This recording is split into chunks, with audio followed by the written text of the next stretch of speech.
นะจ้ากินข้าวน้ำกันนะจ้ากินข้าวแรกน้ำกันจ้าตำส้มตำจ้าตำส้มตำแล้วก็มีปลาดุกตำส้มตำมีปลาดุกน้ำด้วยจ้ามีผักกระเทียมมุงนี่ครับนี่แกงน้ำมันจ้าแกงน้ำมันแบบบานๆเท่าจ้าไม่ได้ใส่ยังหรอกพี่น้องแกงน้ำมันซื้อมันไม่ได้ใส่หมูหรอก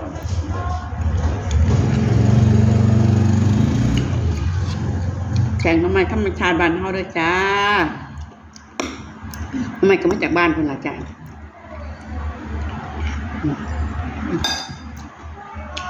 มาขอแซ่บๆกัน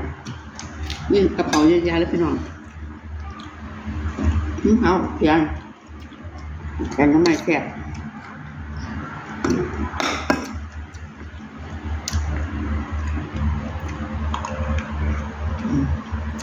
ครับ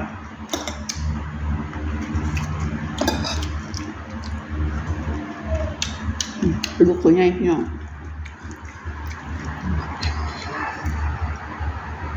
กระดูกตัวใหญ่กินกระส้มตำจ้าตำส้มตำอันแตบหลายพี่น้องเอ้ยเอาแรง